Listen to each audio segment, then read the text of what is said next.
A very good morning. We're glad you're still with us here on Morning at NTV. That's the hashtag on Twitter, Morning at NTV, and my handle is at Chris Higenyi. Now, let's take note of something that is very important, especially when it comes to global trade, marine cargo transportation and freight across the world. Now, we're coming on the backdrop of the fact that elections in Kenya have just been conducted. The vote tallying is on, but there are fears that post-election conduct could affect events in a way. Now, when that happens, there's a lot that goes on, and of course, affected many times are people who live within the hinterland that feeds off Mombasa as a key port for trade, especially when it comes to importation and exportation of goods. Some of our own traders under the Kampala City Traders Association have said they are pausing the transportation of goods to Uganda to wait and see how this plays out, because you don't want to get in a situation where your goods are in between Kisumu or Nairobi, Kisumu, Kampala, and all of a sudden there is an escalation of violence, and of course the losses that can occur are massive. Many of them cannot be even comprehended by the average trader in Kampala who is simply waiting for these goods. Now, within that context is where the aspect of marine cargo insurance lies, the ability to be able to counter what happens when there is loss of goods, there is damage, or anything that happens in between as some of these goods are brought into the country. Now, that is marine cargo insurance. Me, I'm just a journalist, Chris Higenyi, but with me in the studio is Brian Kaima, a technical officer at Uganda Insurance Association, who is here to help us understand what marine cargo is. A very good morning and welcome to the program, Mr. Brian Kaima. Thank you very much, Chris, and good morning to you all our viewers. As Chris has introduced me, my name is Brian Kaima. I am a member of the technical committee at the Uganda Insurance Association, which is the member body of all the insurance companies in Uganda. That's right. I am also a general manager in one of the insurance companies. So, okay. Yes. One of the insurance companies? Yes, one of the insurance companies. All right. I'm not allowed to say. You're a critical stakeholder. I won't allow you to say where you are general manager. Let's keep it to Uganda Insurance Association, more like the regulatory association. What is marine cargo insurance and why is it an issue right about now? Marine cargo insurance is important, especially now when there is an underlying threat to transportation of cargo in Uganda. Of course, with the Kenyan elections, I'm happy to talk about that right now, when at least we'll get the visibility that we need. So, when you purchase goods, you expect that they will arrive first of all on time, and that they will arrive in the condition in which they were at the time of the start of the transit. That's right. You also you hope that you'll get them anyway, because you see you have to hope that they'll come and that they'll come in a good condition. Yeah. So you don't have the control over any of those periods, because you're not at the sea, you're not the one that's bringing the goods, so you don't have any control. Now, us as the insurance companies came up with a product called marine cargo.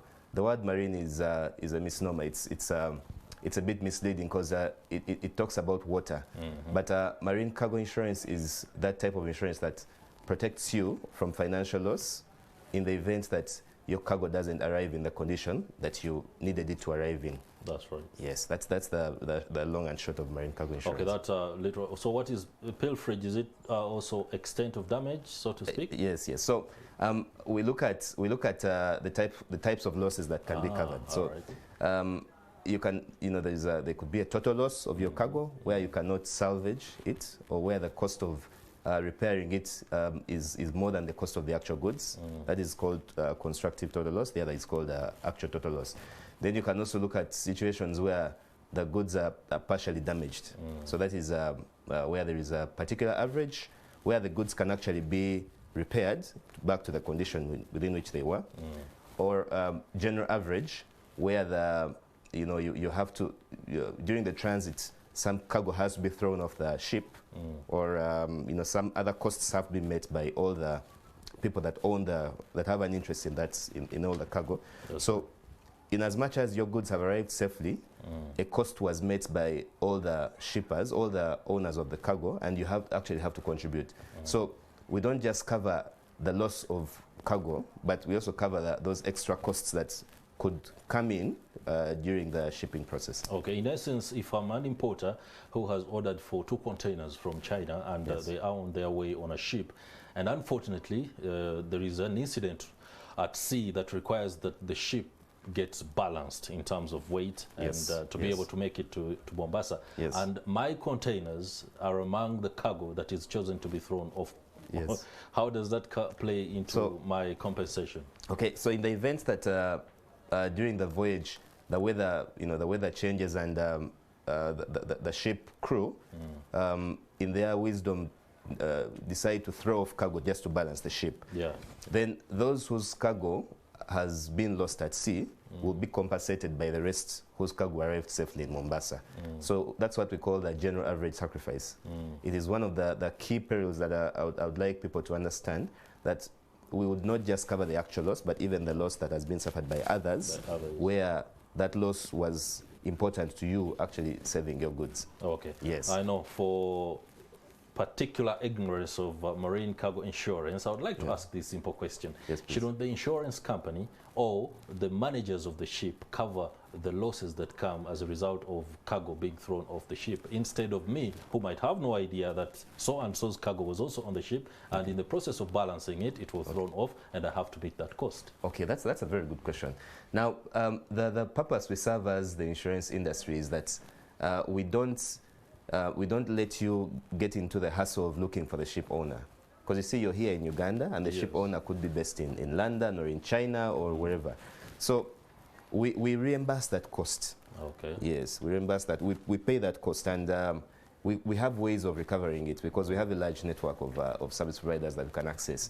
So you as the ship, the cargo owner don't have to go through the hassle of looking for looking for the ship owner to demand for the money that's to demand for your cargo. You don't have to do that. You don't have to yes, do that. the insurance company will settle that for you. Okay, that tells me the guy who actually does go after that gets a lot of money, though it's some business that another person out there can consider. Allow me bring this back home to the exporter.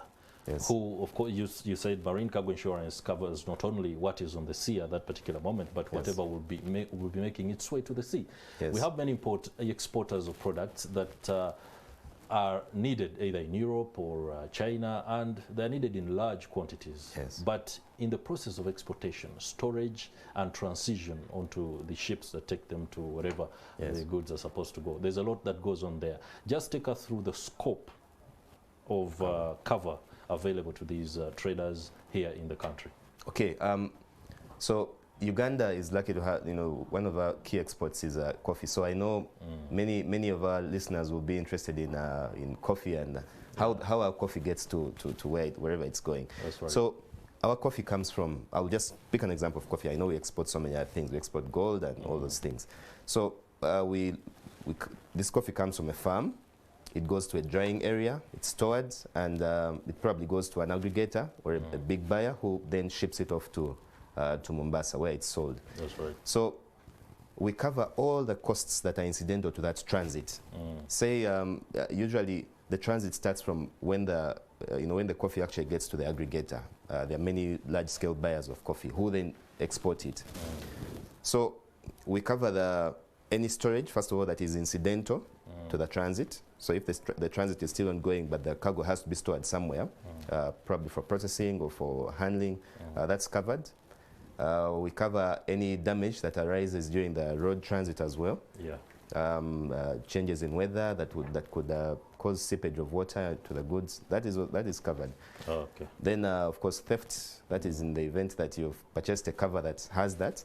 That's why when you're buying marine cargo insurance, you have to think of the actual scope of cover that you're buying. You don't just buy a policy, but you buy the scope that will cover you.